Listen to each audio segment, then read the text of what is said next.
This is TWIS. This Week in Science, episode number 874, recorded on Wednesday, May the 4th, 2022. May the 4th be with us. And with you, with all of us. I'm Dr. Kiki, and tonight on This Week in Science, we will fill your head with birds, bats, and black holes. But first, thanks to our amazing Patreon sponsors for their generous support of TWIS. You can become a part of the Patreon community at patreon.com/thisweekinscience. Disclaimer, disclaimer, disclaimer. The Supreme Court of the United States has written a legal opinion to overturn Roe v. Wade, joining a short list of countries which prevent women from having reproductive rights, which include Egypt, Libya, Senegal, Iran, Afghanistan, El Salvador, Honduras, Philippines, Laos, Nigeria, and the popular pseudo-socialistic right-wing boogeyman, Venezuela. Now, it is important to keep in mind that the legal shift would primarily affect states that have already passed laws to impose abortion bans should Roe v. Wade be overturned. These include states like Alabama, Arkansas, Georgia, Louisiana, Mississippi, South Carolina, Tennessee, Texas, and West Virginia, to name a few, all of which voted for slavery the last time that was a thing you could vote for in America, which isn't completely fair, seeing as how that was over 150 years ago, the Confederacy only lasted for 4 years, and only some people in those states still claim the 4-year fight for slavery as their heritage, despite having a black president for 8 years in very recent history. Yet curtailing the rights of women, or LGBT communities, or minorities, or anyone else for that matter, is a deep matter of cultural identity for some Americans, as ugly as that sounds. And while some will frame it as states' rights, giving the state the ability to impose restrictions on individuals is an act of taking rights away, forcing women into essentially a legal contract to give birth. Is the sort of thing that even most authoritarian governments feel is a bit much. But maybe these laws, however misguided, are in some way out of a love of children. Consider then how states spend tax revenue on parentless children now. California, which is definitely not going to outlaw reproductive rights, spends 3 times as much on children living in foster care than Texas, which definitely has outlawed reproductive rights. New York State spends more than Texas as well, despite having only half of the population. Oregon spends twice what South Carolina spends on foster youth. Washington spends 3 times what Mississippi spends, despite only having twice the population. Maryland spends 3 times what Arkansas spends, despite having half the population. States that already have the greatest restrictions on reproductive rights consistently underfund foster care systems. Also, those happen to be the states with the highest rates of incarceration. Again and again, everywhere you look, the commitment to actual outcomes is missing. The actual outcomes of criminalizing reproductive choice will be an increase in youth at greater risk for incarceration. Incarceration that could find these children performing unpaid prison labor in states where that's legal. States like Alabama, Arkansas, Georgia, Mississippi, South Carolina, Texas. But keep in mind, these are again the states that voted for slavery when they had the chance, which doesn't seem so unfair to mention now. So maybe they are committed to an outcome for children by suppressing the reproductive rights of women, but it isn't one anyone should be in favor of. The only thing we should be in favor of is more This Week in Science, coming up next. I've got the kind of mind I can't get enough. I wanna learn everything. I wanna fill it all up with new discoveries that happen every day of the week. There's only one place to go to find the knowledge I seek. I wanna know what's happening. What's happening? What's happening this week in science? What's happening? What's happening? What's happening this week in science? Good science to you, Kiki and Blair. And a good science to you too, Justin, Blair, and everyone out there. Welcome to another episode of This Week in Science. We have a whole week of science to get to tonight. Are we ready? Let's do it. Think we can do it? All the science? Yeah, there's quite a bit. And thanks for that great disclaimer, Justin. It's a thing that is on our minds this week. It's been a strange week. This very strange week, yeah. On this whatever show, your opinion is on it, I don't care. And that's the way it should be. That's the way it should be. Nobody should care what anybody's opinion is on it. But you know what? We're not talking opinion here. We're talking science. And so let's just dive into what we've got for the show. And I have stories about brain resets, sweet CO2, and black hole sound. What you found? I've got Dr. Justin's Poo Pills, raising stakes on global warming, what veggies are doing to our kids, and where have all the fish gone? That sounds like a song, or it should be. Oh, where have the fish gone? I don't know. What have the vegetables done to your kids? Blair, what's in the animal corner? So I have daytime bats and I have sleep-deprived birds. So all sorts of weird stuff happening. That's in the also, animal you corner. see, you can songify that too. Can you? Are you ready? Daytime bats. What was the bird one again? Sleep-deprived birds. Sleep-deprived not birds. Cat. As long as you do a sing-songy voice, I guess anything becomes a song almost.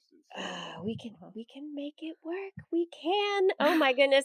But as we jump in here, my first story is not songs that we'll be singing, but maybe that will be music to our ears. We're jumping into the show. If you're not yet subscribed to the podcast, make sure that you look for us on your favorite podcast platform. We are This Week in Science. You can also find us live streaming our broadcast of our podcast on Twitch, YouTube, and Facebook at 8 p.m. Pacific time on Wednesdays. Right here, right now is what we're doing.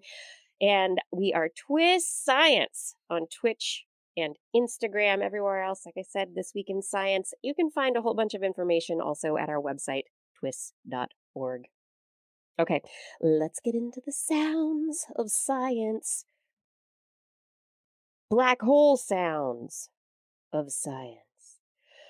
Researchers are looking for reverberations from black holes in outer space. Like the banging of a gong, like the ripples on a pond. Ripple, ripple, ripple, ripple. Is it gravity waves they're looking for? Is it No, not it is reverberations of X-rays that have been burst from the black holes, released when infalling matter is pulled into the black hole, and the energy release occurs as X-rays, these very high energy X-rays. And so MIT astronomers and others are looking for these echoes of X-ray bursts from binary black holes. And now these are systems that have a star that's orbiting and occasionally being eaten by a black hole. And when they're being eaten, especially, then you have all that, the gas and the dust and other stuff from that star, and that star's little solar system being pulled into the black hole as well. And so you get more X-rays and more energy signatures. So they've just published their study in Astrophysical Journal, and they've coined a term which I think is going to stick. It's the reverberation machine, and they've used this algorithmic automated search tool to look through satellite data for signs of these X-ray echoes bouncing off of objects in the local space around black holes. And when they compare the echoes from different satellites across different systems, they're able to get kind of an idea of how a black hole evolves during an outburst. And so when an outburst occurs, it first has a hard state where there's a whip of a corona of high energy photons and a jet of relativistic particles, and it, speed of light, launch, woo, there it goes. And then after that point, there's a final energy burst that occurs, and then it transitions to a soft or low energy state where it's just kind of hanging out. And so they can understanding how these bursts of energy occur and how they happen. They've been able to identify 8 more black hole binary systems that they hadn't seen previously. They used data taken by NASA's Neutron Star Interior Composition Explorer. It has a very nice algorithm, not algorithm, acronym, NICER. It's the nicer way to look at black holes, which is a high time resolution X-ray telescope that's on the International Space Station. Originally, it had looked at 26 different black hole X-ray binary systems, and then they found 8 out of that were not known to emit these echoes that they were looking for. And so they are able now to be able to check out these echoes and listen to the sounds of the black holes and get an idea of what stars are around the black holes, what objects are around those stars, because it's like a bat's echolocation. They're able to take advantage of all of these X-rays reverberating, bouncing off of things. And because they're using different satellites to kind of triangulate the different signals, they can really get a picture of what's there and start taking a look at the space around black holes, which is pretty fun stuff. Now, I keep talking about the sounds of black holes, and so you're probably like, "What do you mean the Play sounds of black them. holes?" Yes, so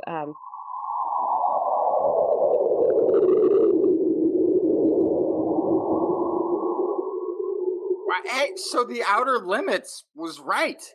I was gonna say That's it the sounds sound like of space. that sounds like the beginning of a Flash Gordon episode or it something. it Yeah. does sound like That's that. some old school golden age of Yeah. radio sci-fi sound right there. Yeah. Perfect.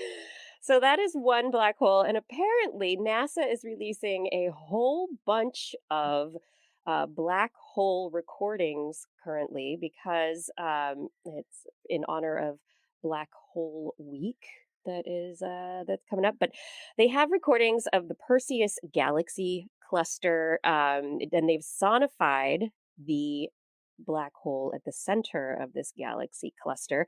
And this one sounds a little bit different than the black hole we just heard.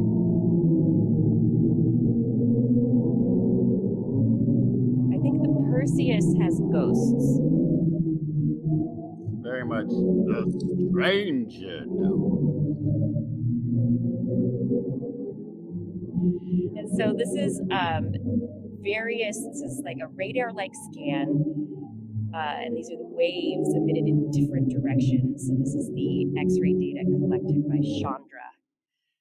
In addition, they have another black hole, the black hole at the center of Messier 87, M87. This was the first release from the Event Horizon telescope. This is not Event Horizon telescope data, but this is a number of different X rays from Chandra, the optical light from NASA's Hubble Space Telescope, and radio waves from the Atacama Large Millimeter Array in Chile. And this one, I think, this one is my favorite.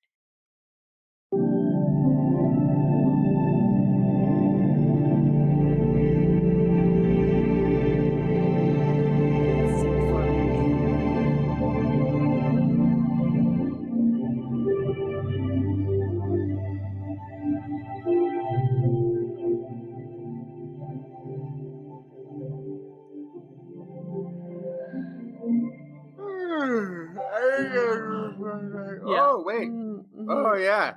Oh, that was some deep sleep That was meditation peace. sounds. Yeah. Wasn't that great? that That's on what a you loop. hear in the background when you get a deep tissue massage. I can't wait to see what people do with these sounds because obviously, this is going to be publicly available because it's all NASA data that's being released. But this is these were led by the Chandra X-ray Center and included as part of NASA's Universe of Learning program with support from the NASA's Hubble Space Telescope Goddard Space Flight Center. But they've got a whole bunch of things that they're going to be looking at and sonifying. And it's so neat that we can take the energy of the universe and Make it something that is tangible to us. Hmm. I don't know. Speaking of like where I'd want to go if I were to visit a black hole, I'd probably be heading for Messier right about now. Justin, you want to move on to from I don't know space to poo pills because that makes sense.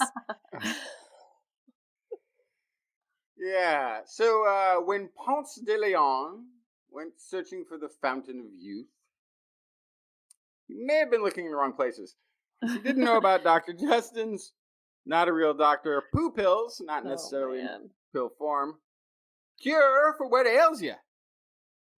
This is scientists at the Quadram Institute in the University of East Anglia have found that transplanting fecal microbiota from young into old mice can reverse hallmarks of aging in the eyes, the gut, and the brain. So they also tried it the other way around, found that microbes from aged mice induced inflammation in the brain of young recipients and depleted a key protein required for normal vision. These findings show that gut microbes do play a role in regulating some of the detrimental effects associated with aging, and kind of opens up the possibility of finding gut microbe based therapies for decline later in life. Longtime listeners of the show are aware that gut microbiota have positive effects.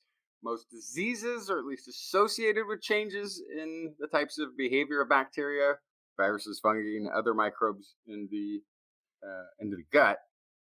There's always a question: is it because we've talked about it a little bit? Is it the medications that you end up on later in life, perhaps, that have this influence? Is it the disease itself that's causing it? Is it causing the disease? There's definitely the association there. Some changes in microbiota composition just happen naturally as we age, negatively affecting metabolism, immunity, inflammatory bowel diseases, cardiovascular, autoimmune, metabolic, and even neurodegenerative disorders. So, a lot of stuff is involved here. This study, published in the journal Microbiome, found that the microbiota from old donors led to loss of integrity. So this is taking the old mice fecal microbiota, putting it into the young mice. They found that it led to a loss of integrity of the lining of the gut, allowing bacterial products to then cross that gut blood barrier and enter circulation, which results in triggering the immune system and inflammation as far away as in the eyes and the brains of these mice. It's all connected. Yeah, and the Once eye, you the team, start breaking down the linings, just it all goes. it's all, yeah, and this is, yeah, like, I still have like lots of questions about like this, like, why is it different, the microbiota of the old mice? Like, are they just, is it a mutation that's taking place? But then when's the starting point of a microbiota when you're talking about the time frame that it's existed in the gut? Is that what's going on? In the eye, the team found specific proteins associated with retinal degeneration elevated in those young mice receiving the old donor mice. In old mice, these detrimental changes that were already there in the gut, the eye, the brain, they actually reversed by transplanting gut microbiota from the young mice. Which, again, you're talking about then a causal effect of the microbiota to these ailments. But what is causing that? Anyway, that's the ongoing part of the study. They're now working to understand how also how long these positive effects of the transplants will last, trying to identify the beneficial components of the young donor microbiota and how and why they impact organs so distant from the gut. Although I think they already have a clue with that, with the gut blood barrier being leaky. Uh-huh. Yeah. I Researchers do wonder, we know that caution. Oh, what? sorry. Oh, I was just Oh, gonna say I know that with the the blood transplants where they take the old blood and put it in the young mice or the young blood and put it in the old mice, the same kinds of things happen. They see the same changes. Right. So is it metabolic? Is it just a component that maintains the microbiota? Is it the interaction? Like, there's got to be something similar in the crossover happening here. Yeah, and that's what I was going to ask too is, if they do isolate what they think are the beneficial bacteria in this poop, what I was not laughing because of the word poop. I was laughing because I oversimplified things so much. But anyway, if they find out what the beneficial bacteria is, I'm very curious if transplanting just that bacteria will have the same positive effect in the same way because of what you're talking about, Kiki. Like, is there something in the special sauce of this that we have not yet figured out? And can you extract, or do you really just need to take the full gut sample and throw it in there for it to have the full effect? Do So I we think just need to consume our children? No. Oh gosh. So I think it's going to be, I think it sounds like it's going to be a little bit of what Kiki said in the latter version of what you were suggesting there, Blair, Yeah. because in this case, they actually had somewhat enhanced the fecal transplants with what they considered to be beneficial bacteria from healthy mice, because they wanted to make sure that they had healthy mouse bacterial samples in each. So there was a little of a probiotic involved in both transfers, meaning something other than just the microbes present that are a factor in this. There's some other ingredient to this mix. And like you said, Kiki, when talking about the blood reversing aging aspects when they did those transfers in the past, now that we're talking about a leaky gut allowing these things to pass Yeah. through, maybe it's just things that aren't there in the blood of the younger mice that Yep. could be the contributing factor. The amazing thing is they keep getting this effect, Mm-hmm. whether it's a fecal transplant or a blood transfusion. Mm-hmm. So how do we keep the lumen, the epithelia healthy? This is how do we keep those barriers from breaking down? Because I feel like that's going to be the big direction. How do you keep in the brain, in the blood vessels, in the gut? How do you keep the barrier from breaking?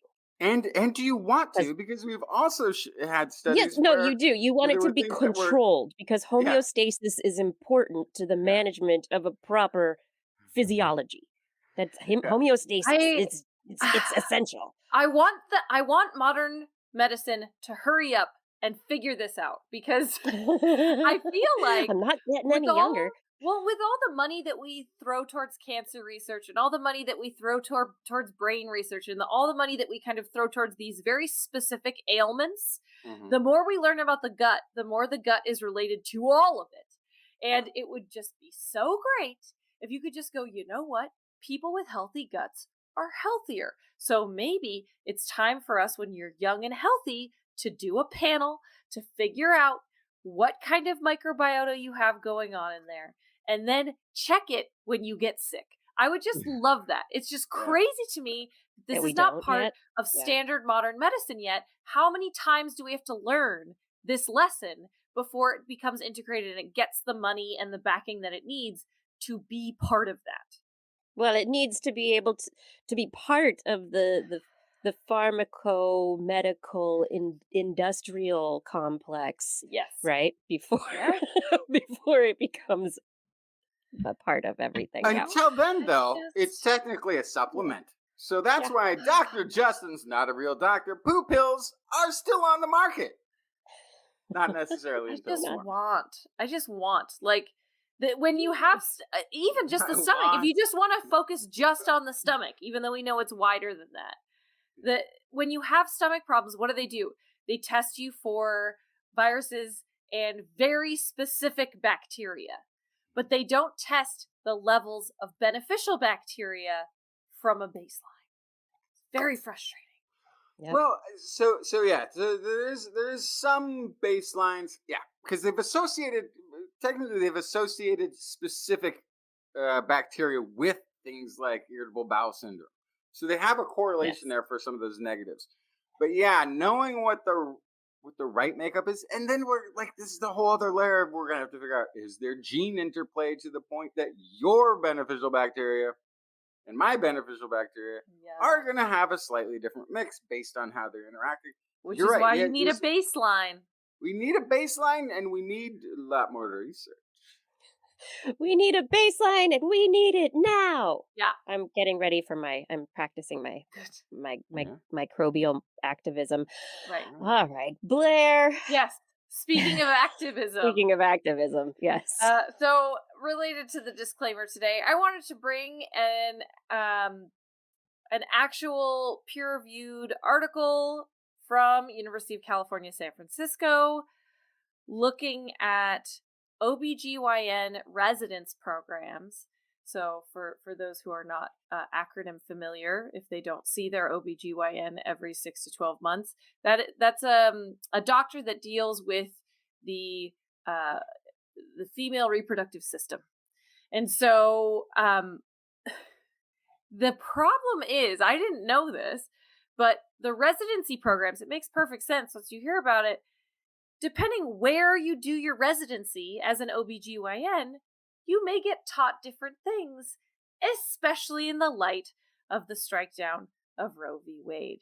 In fact, this study, this research found that 128 of the 286 residency programs in the United States are likely to ban the teaching of abortion because the state will not allow abortion. Therefore, the residents can't watch abortion happen and be trained on how to do it or how to coach someone through that.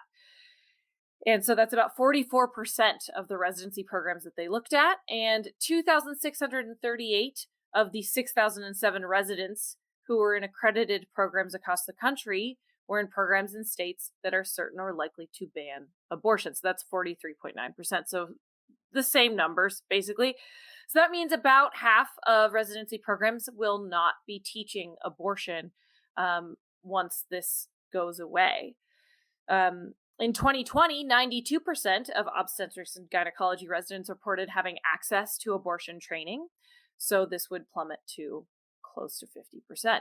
And so the problem is, sure, if you train in Texas and you live in Texas and you practice in Texas for your whole life and abortion, it continues to be illegal for your entire career, okay. But the problem is doctors move and policies change. And so this doesn't just affect the individuals who can't get abortions right now. It will actually affect access to abortions for years because it will affect who is trained on this practice. The other problem is that learning abortion training as a resident also teaches bedside manner, counseling, trauma-informed care, miscarriage management, and uterine evacuation. All of those skills come through abortion training in most cases because abortions happen, they are scheduled, you can watch it, it happens as a resident, right? And so it is a training opportunity to learn these very valuable skills that you might not otherwise get. And one of the first author, Kavita Vinekar, MD, assistant clinical professor of obstetrics and gynecology in the UCLA School of Medicine, she says, those are the skills I got in my abortion training that I use every single day in all of the non-abortion care that I do. So researchers are very concerned about this. They suggest at the very least in this new world we are moving into, that whenever possible, there should be out-of-state travel rotations in residencies so that clinical students, so that the educators running those residency programs kind of force those students to have those out-of-state experiences so that they are better trained for no matter where they go to practice. They also suggest abortion simulation curriculum for all residents, regardless of where they intend to practice and where they are going to school. So I bring this up just as a reminder. I already kind of said it, but There are farther reaching results of this beyond just limiting current immediate access to abortion care. And this, we could feel it for years or decades potentially. So this is a big deal. This is bad. This is bad for health. And without getting too intense on it, I will say there are things all of us can do. Google it. But this is a real problem for public health. Yeah, and I think that is it on in the face of the politics, it's being sold as this political dividing issue, but really it is a public health issue. I had added a separate story that was also published in the Proceedings of the National Academy of Sciences this week, um, on the U.S. foreign aid restrictions and maternal and children's health evidence from the Mexico City policy, in which the funding that goes to groups that support abortion services or family planning services outside of the United States often have that funding removed when the GOP comes into office, and then reinstated when Democrats come into office. And in this particular instance, they're looking at the Mexico City policy, which restricts U.S. funding for abortion related activities worldwide. Since its enactment in 1985, this has kind of been the back and forth aspect of it. And they estimate that reinstating the Mexico City policy so when the Democrats came back into office and gave them funding back, they estimate that between 2017 and 2021, it resulted in approximately 108,000 maternal and child deaths and 360,000 new HIV infections because of the lack of information on and support for reproductive health, and so this higher maternal and child mortality rates and HIV rates will be higher worldwide. Not just it's public health around the world. It's when you talk about abortion, it's health, it's family planning, it's other services, and as a result, yeah, we're facing it here in the United States, but there are other things we might, if people aren't getting the education they need, it could lead to the resurgence of many diseases that maybe have been. This put whole in thing check. doesn't sound very pro-life to me, but that's fine. I'll just It's not. leave it It's at that. anti-reproductive rights, and Yeah, that swing back and forth that you're talking about, depending on who the administration is, translates out to human rights in general. Has Yeah. been a pattern between the two parties that vie for control of the U.S. government. Some with electoral and some with popular vote. I had a bunch of stories that I thought about bringing on this issue, but none of the ones that I found were from this week. So that I didn't bring them because that would be unprecedented for our show. I see what you did there. This stories Out we've of brought the way. now are precedented. Much precedence.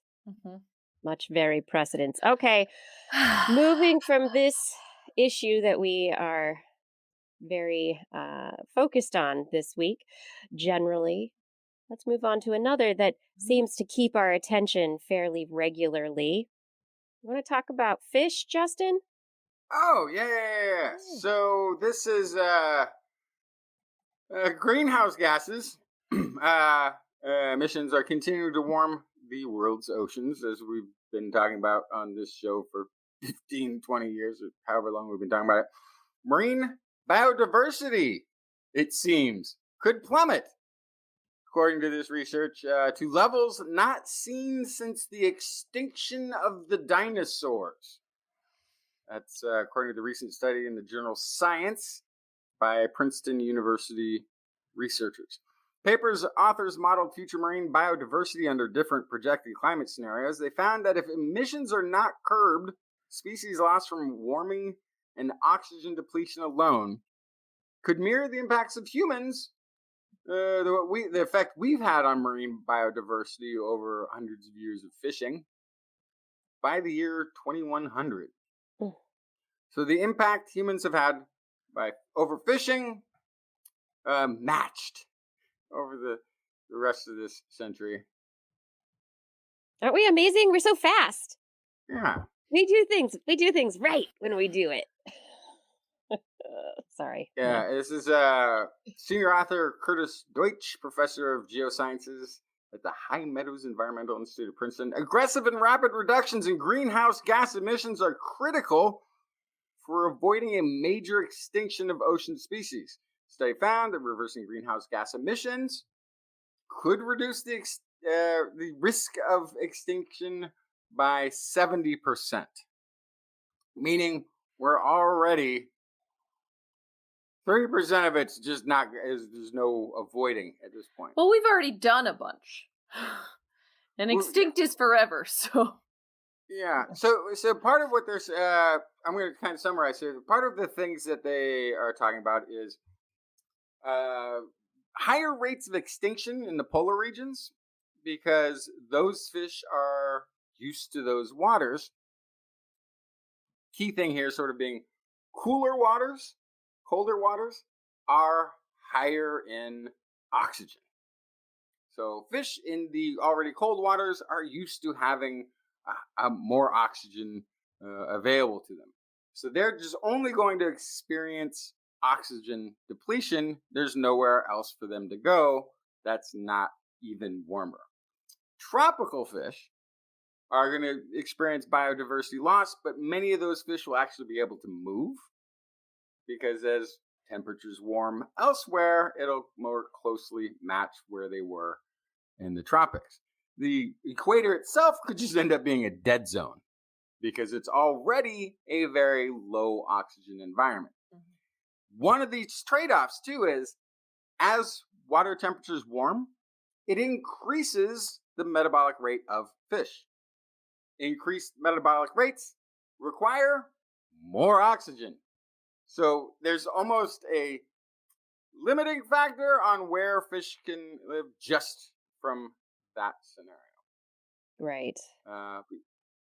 Yeah, so there's a lot, because they're metabolically, if they're in the oceans, there's certain amounts of pH they can deal with. There's oxygen that they need in certain depths of water. There's also going to be saltiness that they require. There's also, all those factors feed together.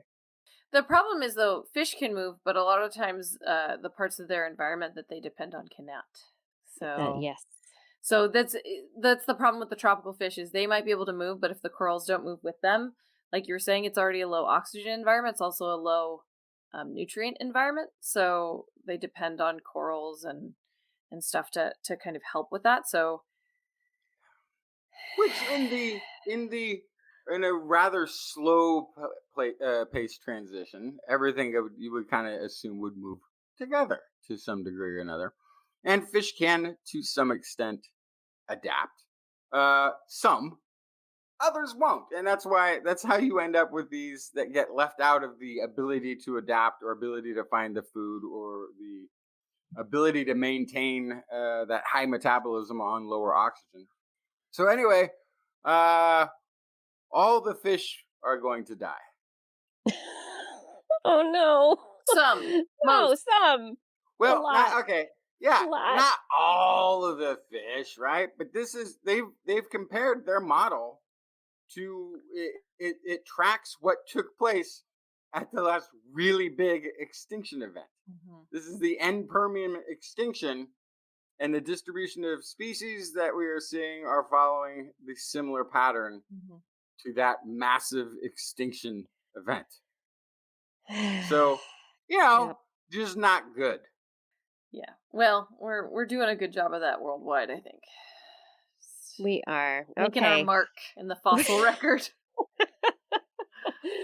We are making our mark. We're not in the best way. And if we destroy the fish stocks, we're destroying a major source of protein for humanity. We've relied on fish for eons. Additionally, it's destroying an ecosystem that is, productive, that then supports other life and other life on land. So you kill what's in the water, you kill what's on the land, and none of that is any good. What can we do? What can we do? I don't know. I don't know. Well, here's some potentially good news for the corals. Hmm. Um, Researchers have just been mapping corals around Hawaii, and they've published in the Proceedings of the National Academy of Sciences. Researchers from Arizona State University Global Futures Laboratory, they have been looking with their Center for Global Discovery and Conservation Science with a tool called the Global Airborne Observatory, GAO. And with the GAO observatory mapping, they were able to look at how coral in different areas, or in 10 different areas around Hawaii, responded to the 2019 mass bleaching event. And they discovered that there were winners and losers of the mass bleaching event. And do you want to take any kind of a guess as to what led to winners versus losers? Coloration. Coloration? Yeah, like No. if you're like an ivory colored fish, yeah, and suddenly Nope. you're Not hiding better. coloration. Not coloration. Shape. Nope. Nothing to do with shape. It had to do with how close they were to people along the shoreline. Ha. Oh. Right. Yeah. So, as part of the Hawaii's conservation efforts, they're trying to create 30 areas, or preserve 30% of their land and water areas and 30% of their ecosystems.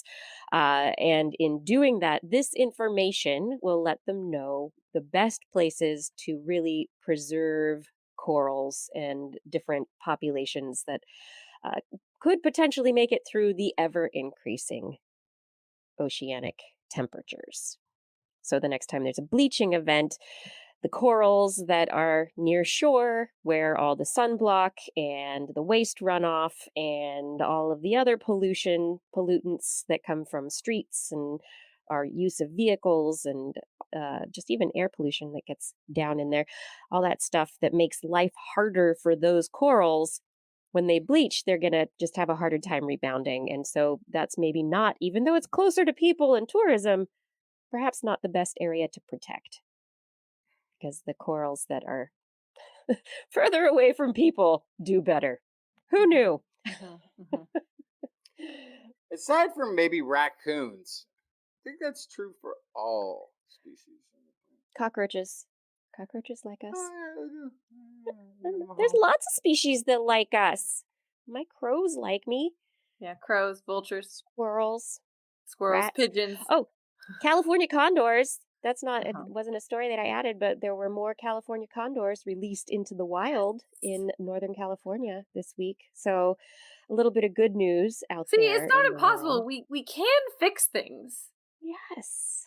It is possible. We can raise birds in a zoo and then let them go Yeah, and but hope they also don't like, die from DDT poisoning.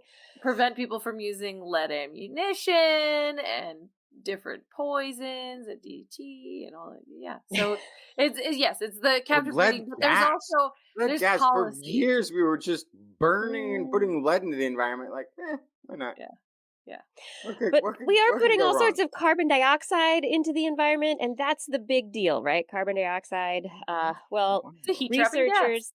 research in China, though, have come up with a new method, which kind of involves old methods. It's an electrical bio fermentation product. And so what they're doing is they're using yeast, Saccharomyces cerevisiae, and electrolysis, to break up carbon dioxide and turn it into sugar, glucose, long chain fatty acids that can be used for other purposes. And with this methodology that they have come up with, it could be possible for manufacturing plants that have carbon dioxide coming out of their wazoos, to be able to capture some of that carbon dioxide and turn it into other useful products. Could you imagine, though? Maybe we're not clearing as much forest for sugarcane because the local plant down the street that was doing something else is now making the glucose that the sugarcane factory was doing. I'm still trying to get my head It's around yeast making sugars. Yes. Because Yeast that's making sugar. It's like usually, backwards, right? yeah, Usually they hmm, eat the sugar. Yes. convert it Hmm. into, to alcohol. All right. Yeah. Yeah, so it's a very interesting process that they are using. They have a bioreactor, they've got feedstock, they've got carbon dioxide, and yeah, there's products, glucose, long chain fatty acids that can be used for all sorts of things. Our soaps, those are long chain fatty acids. Um, yeah, all sorts of things. So new CO2 process. soap is great. New soap, it comes from the air. Wash yourself with the air. Pour some air on your cereal. Okay, anyway, I'm taking it too far. But I'm excited by the possibilities of this new process and hope to see it go someplace. Somebody use it, please. So is the idea from this one quick question, is the idea from this to catch CO2 as it exits a factory, or is it to pull CO2 out of the atmosphere that currently is up there? It could be either. Okay. So here, what they're doing is it's specifically recycling of carbon dioxide. So Mhm. it's a carbon dioxide source that goes into Mhm. their bioreactor and the whole system. But if you had a carbon capture system that's taking carbon dioxide from the air and isolating it, there's no reason why you couldn't just be making sugar from the sky. Yeah. So, because that's somebody in Probably our very energy intensive, though. somebody in our YouTube chat room, our YouTube comments said, that that's not a fix. That's just dealing with the symptom, not the cause or whatever. But so yes, we Not need to stop necessarily. CO2. However, one of the reasons CO2 is so bad, especially compared to methane, is that its latency is on the hundreds to thousands of years in the atmosphere. So even if we completely stopped using CO2 right now, there's still a lot in the atmosphere and it's going to stay there for a long time unless We we got to get pull it out. creative with how to pull it out. Exactly. Yeah. And people love sugar. We love sugar and fat. Yeah. Let's take it from the air, from the sky. This is This Week in Science. Thank you for joining us for another episode. If you are enjoying the show, please head over to twis.org and consider clicking that Patreon button. Patreon is where our listeners, you, support the show. Anyone who supports us at $10 or more per month is thanked by name at the end of the show. And there's lots of other fun goodies that come in the mail as well. Thank you for your support. We really can't do this without you. Okay, I'm gonna come on back. We don't want to talk about COVID right now, do we? I mean, it's happening. It's Uh, still happening. I don't have People anything don't new. care. yeah, nothing new. All right. So, what we're going to do instead is go straight to Blair's Animal Corner. With Blair. She loves our creatures, great and small. Biped, millipede, no pet at all. If you want to hear about animals, she's your girl. Except for giant pandas and squirrels. There's Animal Corner. What you got, Blair? Oh my gosh, I have all sorts to do with nighttime and sleeping. So first, I want to talk about magpies. I love magpies. They're so fun. They make the coolest sounds. They They're so do. smart. This is a study on Australian magpies. Cracticus tibicin. Sure, yeah, that. Yeah. This comes from La Trobe University in Melbourne, and they wanted to see basically what would happen if they messed with magpies' sleep.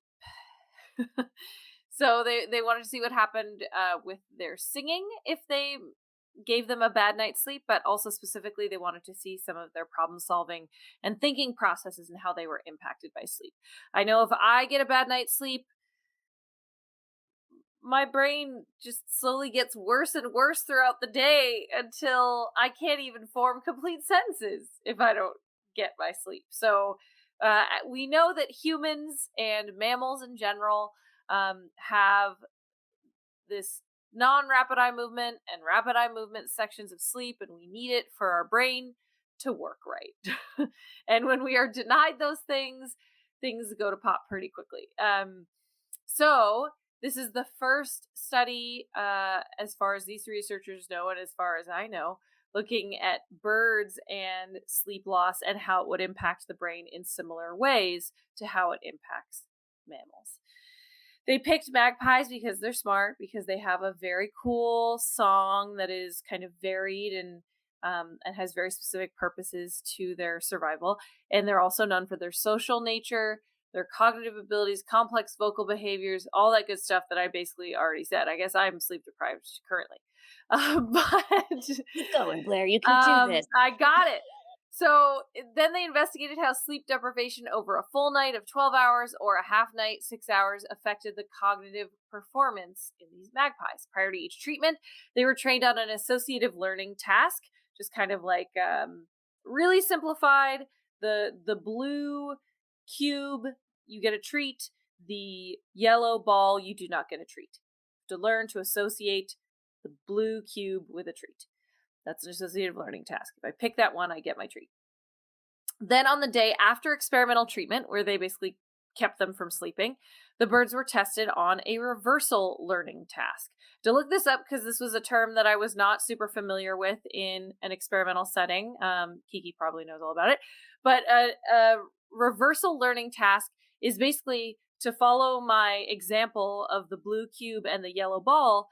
If you taught that magpie to pick the blue cube and he gets a treat, then suddenly on the next day, he has to pick the yellow ball to get the treat. And the question is, how long does it take this magpie to figure out that the rules have changed? So, it takes a person a long time to figure out that the goalposts have moved. So, yes! I mean, because there's a sense of, no, this was right yesterday. This is how I get it yesterday. Oh. Wait, are we talking politics again? I didn't think so. I thought we were talking about magpies. Behavior. We're talking Never about magpies and behavior. Yes, Here we yes. go. So they tested them on this reverse learning task. They changed the rules. And so this was a good way to glean whether sleep loss affected kind of the way their cognitive processes were working. They indeed, when sleep deprived, showed slower responses to reversal learning tasks. They were less likely to perform and complete the task, and those that did far worse than better rested birds. So some of them didn't even finish. They just gave up. Poor things, so tired. So the idea is to measure how quickly and successfully animals can adapt to changes of reinforcement contingencies, which obviously is an important survival technique. If you can't adjust to changing needs and stressors and signals to food in your environment, you will die. Very plain and simple. So they need to be able to have that kind of mental plasticity to adjust to changing rules in their environment in order to survive. So if they are sleep deprived and they have trouble with that, that is a big problem. The other thing they found out is that they recorded their songs for 3 days leading up to and then after this. Were they slurring their words? Kind of.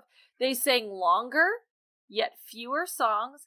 They shifted singing from twilight to midday. They just wanted to go to bed, get it over with. And during the post-recovery day, their frequency bandwidth narrowed. So yeah, they were basically slurring. They were enunciating their songs less. And so they were specifically, it appeared, choosing physically less demanding songs. Some things like the trills, which are one of my favorite magpie sounds. It almost sounds like a clicking. This is a really important song that they do because it's physically difficult to do. It shows fitness and it receives a stronger response from rivals and mates. So if they're not doing these more complicated songs, that is going to impact their survival as well. So ultimately, what did we learn? Birds, like other animals, sleep's important to them. It optimizes waking performance, and it shows that birds, just like mammals, have the same problems from sleep deprivation. It impairs cognition, it alters communication. I am sure this is not...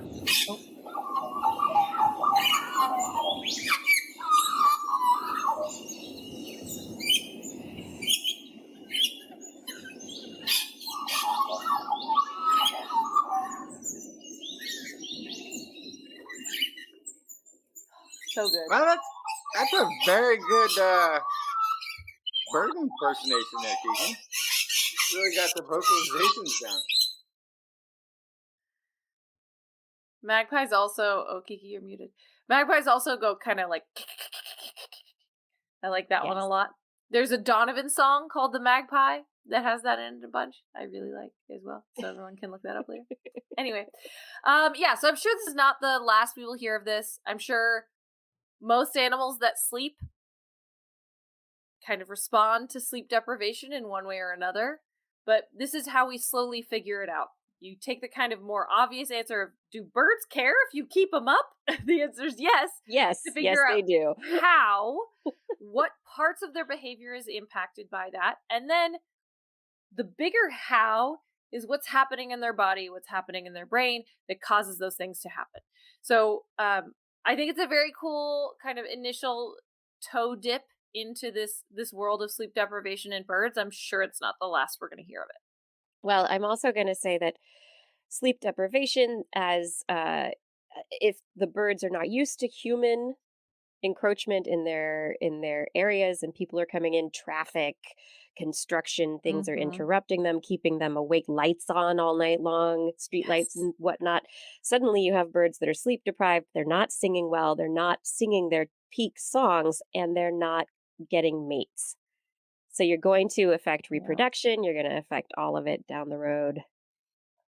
Right. And some bird species will be able to adapt quickly, but others, it might impact several generations before they get used to it. And then it can have really intense, long-lasting effects on their population, for sure.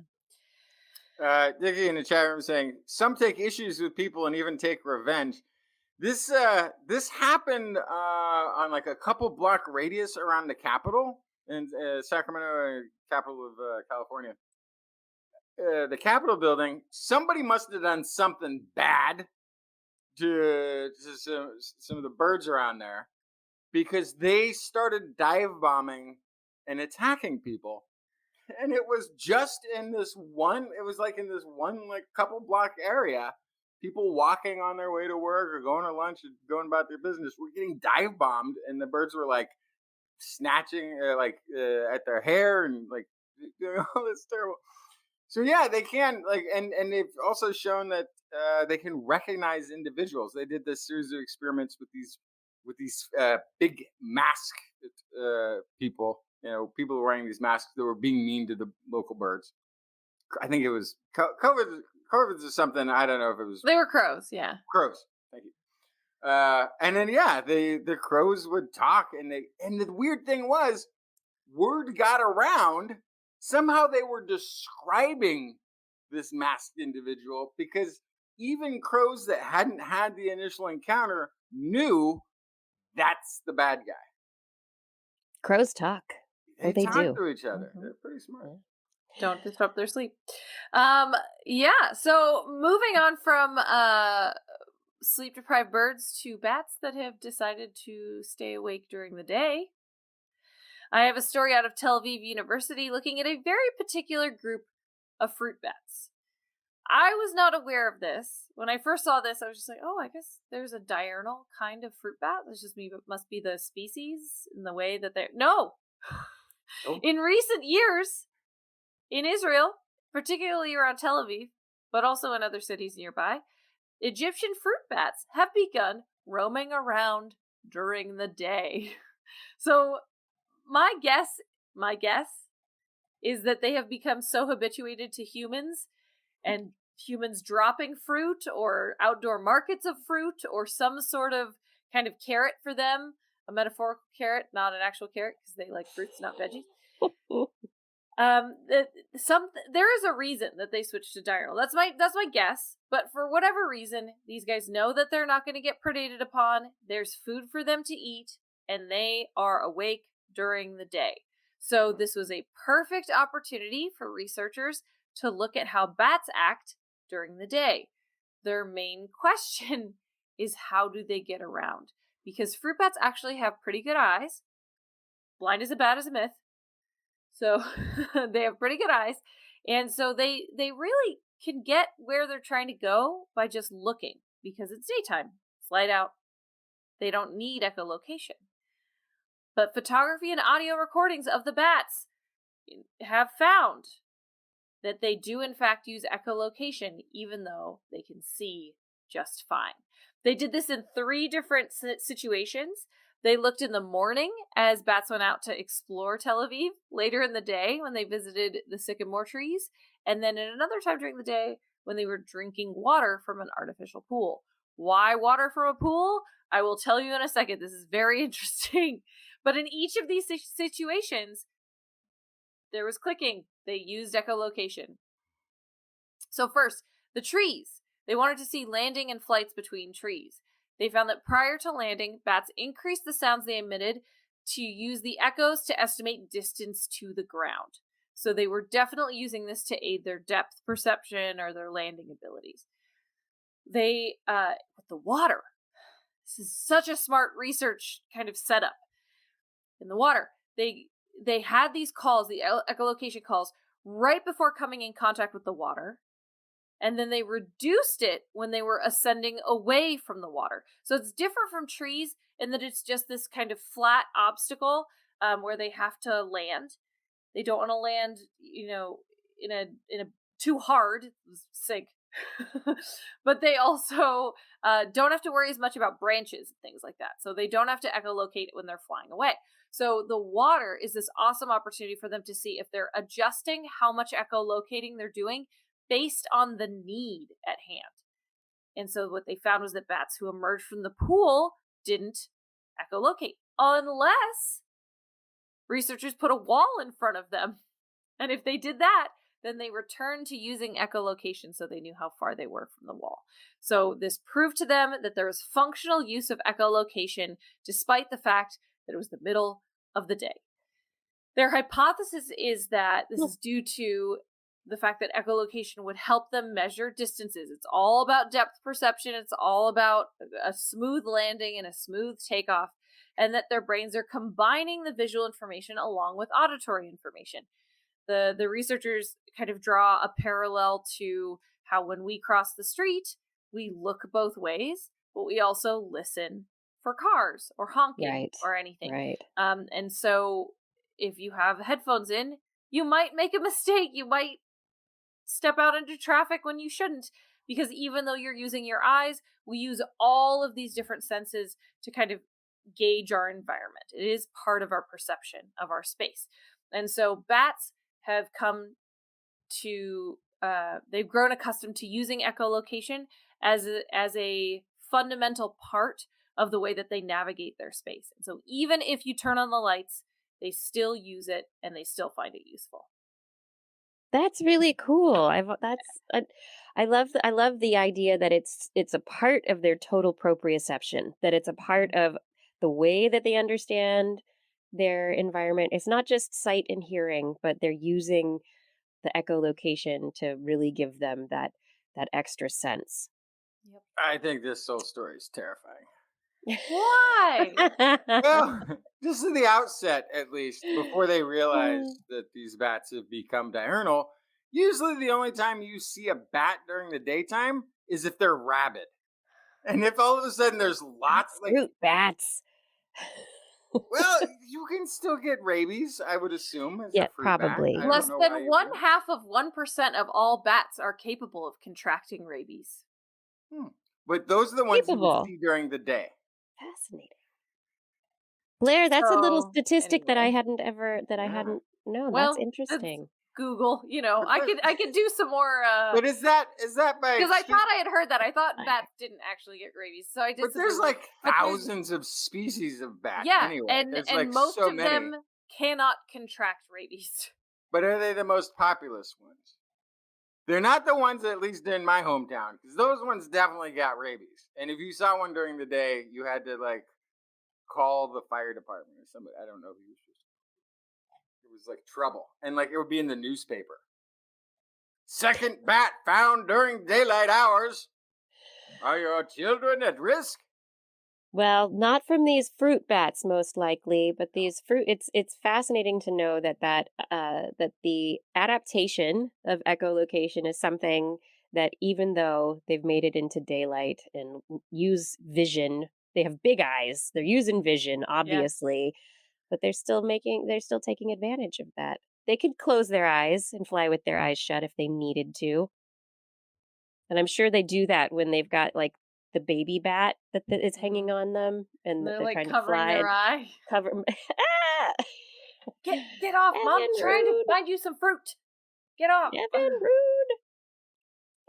Thanks for that, Blair. Yeah. This is This Week in Science. Thank you so much for joining us for another episode of TWIS. Hey, Justin, you want to talk about? Oh, you're going to talk about dinner. Blair's talking about sleep. You're talking about dinner. From fruit bats to fruit humans, researchers at St. Michael's Hospital of Unity Health, Toronto, published a study in the journal Pediatrics that looked at growth rates in about 9,000 children. It found that those who eat a vegetarian diet had similar measures of growth and nutrition compared to children whose diets contain meat. Also found that children with a vegetarian diet had higher odds of being underweight, emphasizing the need for special care when planning the diets of vegetarian kids. Although, to be fair, this is a study from Canada, so being underweight in the land of maple syrup-soaked bacon and cheesy fries smothered in gravy might just be normal. According to Jonathan McGuire, Dr. Jonathan McGuire, lead author of the study, over the last 20 years, we've seen growing popularity of plant-based diets in the changing food environment with more access to plant-based alternatives. However, we have not seen research into the nutritional outcomes of children following vegetarian diets in Canada. I guess vegetables just got to Canada. It's a new thing. You're just using this as an opportunity to make fun of Canada because we just don't get too often enough. I mean, they're just sitting up there being like, better than us. What if we fed kids vegetables? What would happen? Listen, you're an American. You're one to talk. America's Catch up with a vegetable here for a while. I come from ag land in the biggest agriculture state in the union, which even sends food out to other countries. I think we sell. California sells rice to China and Japan. Well, I'm just saying the country as a whole. If you're painting with broad brushes, like for all of Canada, I can't travel anywhere as a Californian and find a thing that looks like what I identify as a tomato. Okay. Hothouses, greenhouses. There are tomatoes in Canada. Yeah. They get sun. It's not all frozen. But apparently they've just introduced them in terms of eating. So researchers found children who had a vegetarian diet had similar mean body mass index. They had similar height. Their iron levels and vitamin D levels were fine. Cholesterol levels compared to those who consume meat all fell into line there. So there was really no difference, except they say the vegetarian diet was associated with higher odds of being underweight. Limitation of the study is that researchers did not qualify the quality of vegetarian diets. Mm-hmm. So, if somebody's eating nothing but cereal, right, I guess they could technically be. French fries are vegetarian. Yeah, if you eat French fries, fried in vegetable oil, right? Yeah, cheese and bread, and gravy. They put. See, this is the thing I was mentioning. Gravy's not vegetarian. It's called poutine, and it's a That's not Canadian vegetarian. thing. That's They take very not vegetarian. no, I know, but they take poutine it's a Canadian dish. They have French fries smothered in cheese, and then they pour gravy over it, It's duck gravy, right? and they all have to eat it So, almost but every day so Justin, what were the for years of breakfast. this study? What when was this done? Does that really matter? You're asking It me the does. It details. does, Okay, and I so will that was tell you why. okay. Go ahead. The study was between age 6 months and 8 years, and the years the data was collected was 2008 to 2019. Right. So I grew up 80s, 90s, not eating meat. The options for me were much less than they are today. And doctors were constantly concerned that I did not have enough iron or protein. And part of the reason is that my parents had to go to a special store a lot of the time to get the fake meat or the soy this or the soy milk to make sure that I was getting protein. It was a lot harder. It took a lot more effort to make sure that my diet was balanced. Right. And so now there are so many vegetarian options everywhere that you go that they have meat substitutes. There's the number of times I went to a restaurant and had water because they didn't even have a salad that didn't have meat on it was like my whole Yeah. childhood, right? And Yeah. so I think it's better now potentially than it could have been in the past if they And had I think done that's study the before. that's the point here, really, is that this study is happening during a time when dietary choices are healthier for people who would like to raise their kids vegetarian, for kids who would like to be vegetarian. And the study is showing that it's healthy, that the kids have good growth rates. They are getting the vitamins and nutrients that they need. They're not deficient. And it's interesting. I think the interesting question is, underweight. Like, is it underweight and not thriving? It doesn't sound like it. Yeah, And is the it's underweight really again underweight? What is the comparison? Is it's a it body mass index body in mass index? Canada. Yeah. Body mass index is In Canada, compared And to the nothing. other body mass Canadians. index, we've talked about it Yeah, before being kind it's of nothing. questionable as it is. It's not So even yeah. it's not even body mass index. They have a different name It's for it because it's pseudoscience. Canada. They Not. can't use the body mass index Yeah. because then everybody's obese in Canada. It's But there's not true. but there may But be something better than being a vegetarian soon. Oh yeah. what is that? Do tell. So this is the intro. Greenhouse gases are raising the stakes for global warming. Potsdam Institute for Climate Impact Research has done some research into the impacts of climate, specifically those that originate from meat. About a third of greenhouse gases are from food production. Most of that comes from meat production. It's not just the animals themselves, it is the animals themselves, but it's also the production of their feed, the fertilizers that are used there. Deforestation contributes quite a bit to the problem because it's also taking out carbon sequestration when you do that. Part of the solution could be the kind of thing we've sort of been talking about in different ways all episode. Biotechnology is the thing. Nutritious, protein-rich biomass with meat-like texture produced from microbes, fungi via fermentation. What Yum. they are calling microbial protein, what I'm calling bioreactor burgers. Huh. Could really be the game changer if adopted. The researchers put microbial proteins into a computer, and it resulted in a terrible mess. So then they ran simulation models instead to plot the environmental effects of the food and agriculture system. They ran it forward to the year 2050, accounting for even future population growths, land uses, food demand, dietary patterns, that sort of thing. According to Florian Humpenutter, lead author of the study, It's very good. we found that if we substituted 20% of the ruminant meat per capita by 2050, annual deforestation and CO2 emissions from land use change would be halved compared to a business as usual scenario. The reduced numbers of cattle do not only reduce the pressure on land, but they reduce methane emissions from the ruminant of cattle and nitrous oxide emissions from fertilizing feed or manure management. So while a traditional veggie burger might also show positive results. The fermentation derived microbial protein fungal patties take agricultural production out of the equation completely. Well, nearly completely, anyhow, because fungi do have a bit of a sweet tooth, requiring some agriculture for sugar production, unless we are Unless making our sugars from via carbon fermentation. dioxide. There we go. How is Turn it even better for the environment than we turn now? It's all full CO2 circle. into meat. We can do it, people. People just need Fermentation to make food. those choices. And, maybe it's not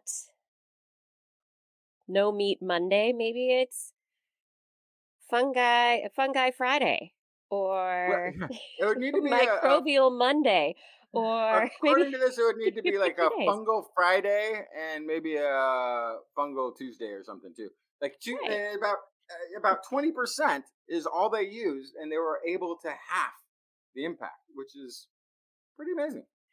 I think that is, the difference in scale, that for just a small Mhm. reduction or a small change, it has such a massive impact. And it just goes back to what we've talked about so many times, which is the huge impact of beef production on Mhm. carbon dioxide and on climate change and on our environment in general.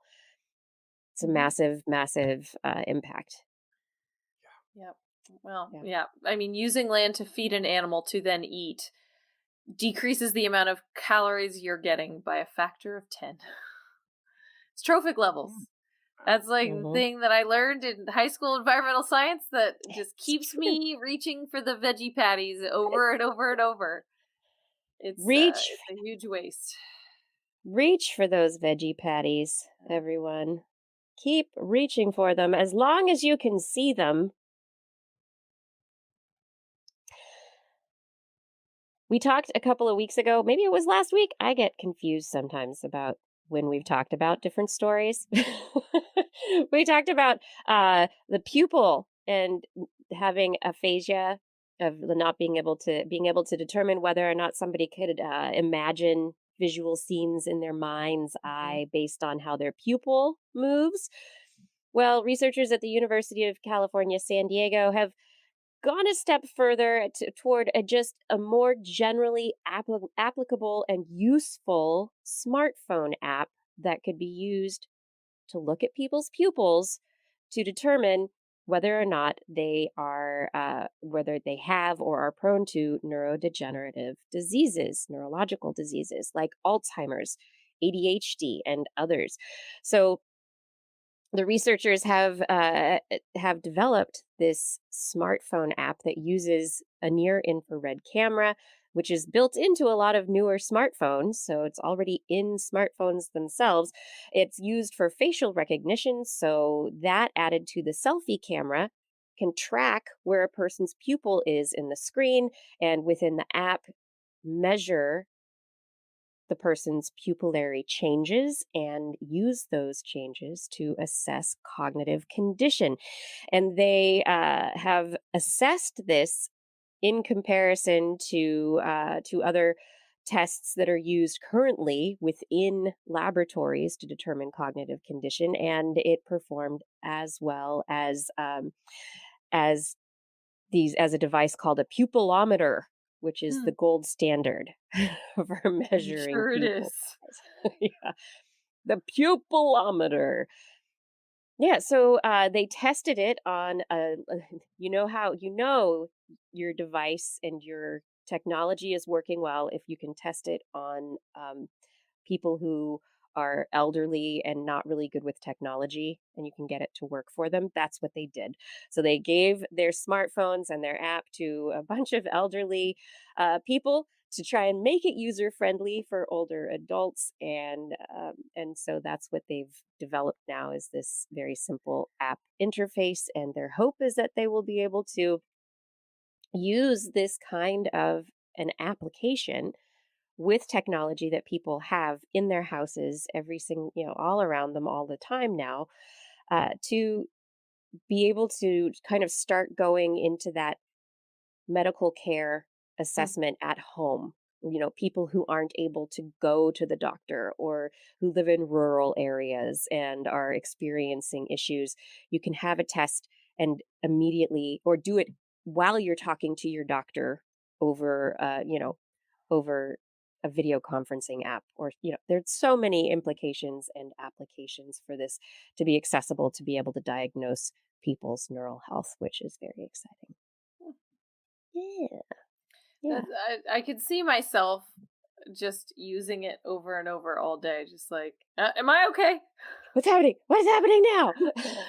But I could also see you could allow permissions. This is where it gets kind of dicey, but you could allow permissions where every time you look at your phone and you use your face to unlock your phone over and over and over, it could be tracking changes in your pupils over time without opening Right. an app, right? So you could use this technology to collect that data longitudinally. Oh, yeah. And then actually that data could be used to market to people Well, who are No, experiencing that's a the cognitive problematic What? part. none of that.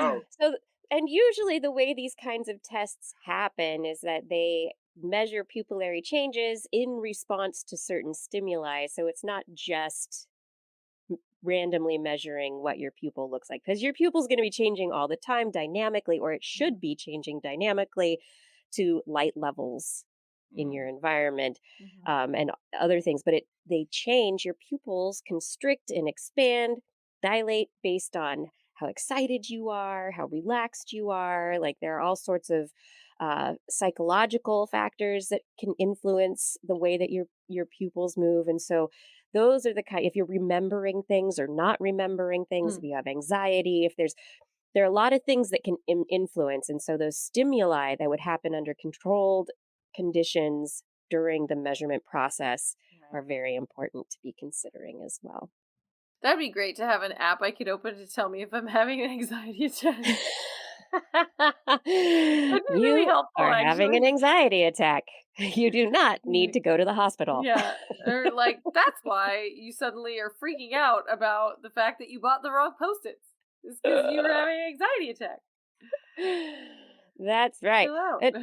Moving on from smartphone apps, and in the sense that maybe you have anxiety and you wish you could get rid of it, would you, if you could, edit using gene editing your brain to change the brain chemistry in your brain, in your amygdala, if it could help you get rid of epigenetic programming that through your life maybe has led you to be more anxious, or binge drink, or do behaviors that are not good for you? wait. Binge drinking is a form of anxiety? No. So binge drinking starting at an Really- early age can have long-lasting effects on the brain, and some of that has to do with epigenetic programming. And so there are epigenetic markers that end up in your brain depending on how young you were when you started drinking, how much you were binge drinking, especially has its own specific category of alcohol use. But what it comes down to is researchers at the university, UIC, University of Illinois, Chicago. They've just published in Science Advances that binge drinking in adolescence alters brain chemistry, specifically in the enhancer region of a particular gene called the ARC gene. This is the activity regulated cytoskeleton associated protein immediate early gene. It decreases ARC expression in the amygdala in people and in rodents. And so they went, epigenetic reprogramming is changing this ARC stuff. Oh, let's use rodents and see what happens. So they went in and they showed that they could take CRISPR-Cas9, which is a type of CRISPR-Cas gene editing tool, and they manipulated the epigenome in the rats, histone acetylation, and they were able to change the way that the ARC protein was expressed in rats. And so these rats, they basically made into young binge drinkers who had then anxiety and drinking problems. Um, they changed that for them, and the rats had reductions in their anxiety and a reduction in their preference for alcohol. Yeah, that's sign me up for less anxiety, please. Thank you. Yeah. I mean, this is so fascinating because it means there's a target. And if you had certain exposure in your life, could it ch- erase some of the behavioral chemical triggers that are in existence in your brain? Would you do that? Right now, it's just rats. So we don't really know Yeah. exactly what it does, but it made rats not want to drink and less anxious. So what is these epigenetic changes then? Is it some bit of tangled bit of the genomic code that is then not expressing proteins? I mean, Yeah. Yeah, that's so what. So it's then this you just you're histone methylation. Yeah. so yeah, I'm of a certain age. So it's basically like for all those changes, you're taking your etch a sketch genome and shaking it upside down for a minute to, huh? Yeah, what would that Yeah, I don't do? know I though mean, and because if you're like, "Oh, I'm 29 and I binge drank when I was 17." That sounds great, but I'm 50 or I'm 75, and is there a difference? Will there be a hmm, difference in what happens based on how long, what the impacts Mhm. will be? I don't know. I find this a very Hmm. fascinating potential road that we are going down. This idea that with gene editing and targets like this, that these yeah. become options for people to change and reset their brains in certain way. Yeah, shake that Age reversing episode. blood transfusions, age Mhm. reversing fecal transplants, like And all of it. Man, We're who going are to you? damaging behaviors. Yeah, and what's great is, a very spry, very wrinkly young man.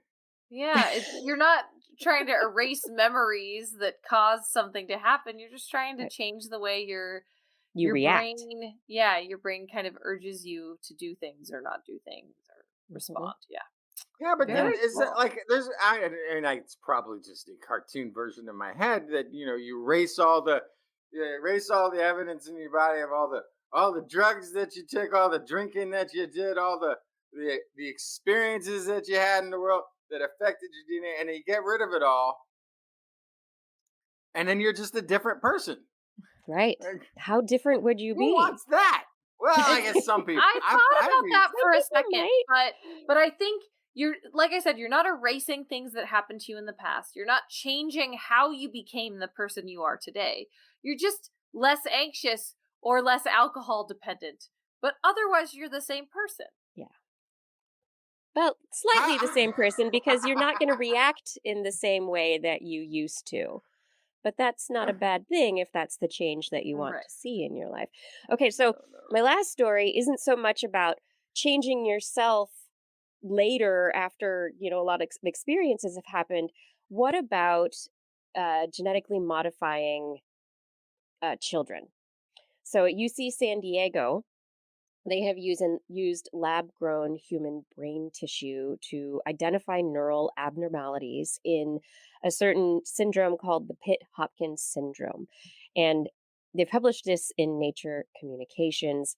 They were able to use gene therapy to recover the gene function in these brain organoids that caused the brain organoids in the dish to malform. So this Pitt Hopkins syndrome is the result of a mutation. It causes misformation of the nerves as a result of developmental genes not getting turned on in the right way. They went in the brain organoids, gene therapy, they fixed it. They were able to do this in the dish, which means that they could do this embryonically, and they did in mice. They were able to embryonically change where those neurons were going and how the brains of mice developed. But what about genetic interventions for a child that was not caught by genetic sequencing early on, before it was born, right? Who's had this syndrome. The syndrome has developed. They're now a couple of years old. Would this therapy be something that I mean, this is a new question also. Gene therapy for children so that they can have a life. So this is I don't think a controversial issue Right. at all. When we talk about all of this therapies, gene splicing, all this sort of stuff, it is very easy for most of us to say, I'd be against it, right? Like, because if you could choose the color of your child's eyes, that sort of nonsense. But there are families that have genetic mutations that predispose a disease that, you believe it's like, oh, my uncle, my aunt, my cousin, they all died of this thing, or they all had this, whatever it is. There's diseases that run through genes. And if you're a Yeah. member of one of these families and you have a child and you've identified it, like, of course, knowing what the ramifications are, knowing how the disease progresses, and knowing, when it would be crucial to it, when not, absolutely you would want to do this. I think, though, if it's one of these things that's a late stage disease and you can intervene in the 20s, maybe you hold off on it for that. But yeah, all of this is no different than an antibiotic or anything else when you're talking about combating a disease. Well, if something is clinically tested and, it's gone through all of the appropriate rigmarole to show that it is safe to use, then why not do what science can provide to prevent illness or challenge or any number of things that we would like to make sure is not in the way of our children's lives. Of course we would do it, right? It's just, Yeah. and I think that's the problem. Justin, you're totally right. This particular kind of medicine is getting compartmentalized and colored in a specific way, but is it really that different from other medical interventions when you get down to it and you look at the processes by which we deem something safe and we figure out how to apply it to humans? Yeah. And it hasn't been, this hasn't been applied to humans yet. They still have to do that. The team is optimizing their gene therapy tools that they've licensed. They are preparing. They would like to do a trial in which they are able to do spinal injections of the genetic vector to recover the gene function in the brain, the mutated gene that goes wrong in this particular disorder. The researcher who's in charge says the fact that we can correct this one gene and the entire neural system reestablishes itself, even at a functional level, is just amazing. So the researchers, if it works, it will really, it could really change lives, but there's a long way to go. Long way to go. I don't know. So many interesting questions. Gene therapy. Where is it going? Where will it take us? Humanity. Oh, the humanity. Has it taken us to the end of the show? It has. I think it has. Yeah. I think it did bring us here. Oh my, everyone. Thank you. Thank you for joining us for another episode of This Week in Science. We've made it to the end of the show. We appreciate you being here with us. Time for some shout outs. Thank you, Fada, for all of your help with show notes and show descriptions and social media. Really appreciate that. Gord and Arinlore and all the others who help keep our multiple chat rooms safe and happy places to be. Thank you for being here. Identity4, thank you for recording the show. And Rachel, thank you for the editing and assistance that you are bringing to my life. And of course, as always, thank you to our Patreon sponsors, without whom we would not be able to do this.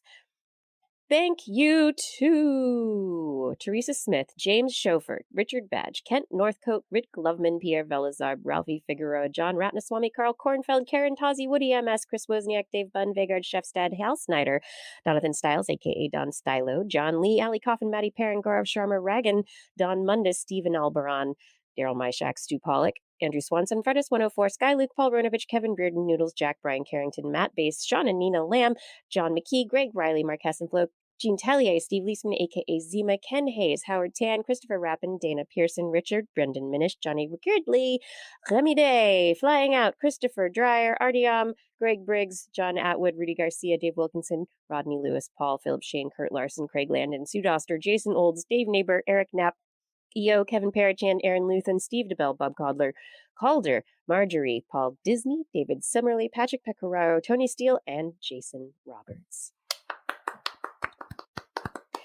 Thank you for all of your support on Patreon. And if you are interested in supporting us on Patreon, head over to twist.org and click on that Patreon link. I want you to remember also, not just on next week's show, but this Friday. Friday. Yeah, Friday, May 6th at 11 a.m. Pacific time, we will be speaking with Dr. Gregory Forth about Homo floresiensis, the hobbits of Flores. So don't miss it. It'll be live on our YouTube and Facebook. And wait, what channels? Justin, where do we go? All of them. We'll be broadcasting on all of the planet's channels Wednesday, 8 p.m. Pacific time, as well as 5 a.m. Central European time. There's YouTube, Facebook channel, twist.org/live, all of the channels broadcasting at once. That's right. Do you want to listen to us as a podcast? Maybe while you watch the season finale of Moonlight for the 10th time with the sound off, you listen to us. Just search for This Week in Science where podcasts are found. If you enjoyed the show, get your friends to subscribe as well. For more information on anything you've heard here today, show notes and links to stories will be available on our website, www.twist.org. And you can also sign up for a newsletter if that's the kind of thing that you're into. No shame. You can also contact us directly. Email Kirsten at kirsten@thisweekinscience.com, Justin at twistmeaning@gmail.com, or me, Blair, at blairbaz@twist.org. Just be sure to put twist, TWIS, in the subject line, or your email will be smashed into a veggie patty and will eventually end up as a poo pill.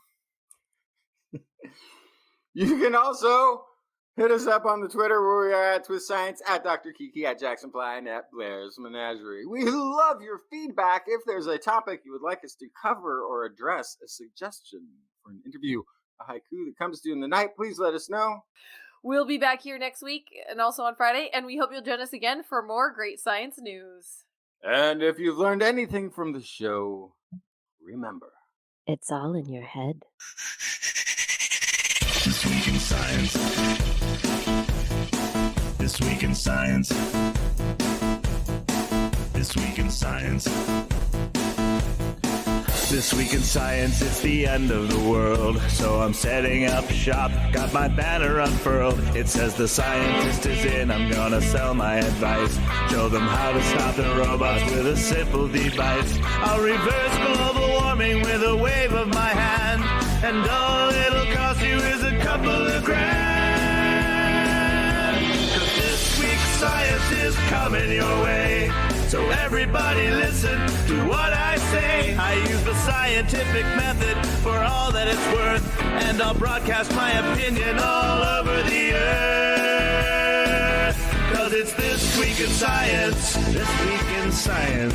This Week in Science. Science. Science. Science. Science. This Week in Science. This Week in Science. This Week in Science. This Week in Science. This Week in Science. This Week in Science. This Week in Science. This Week in Science.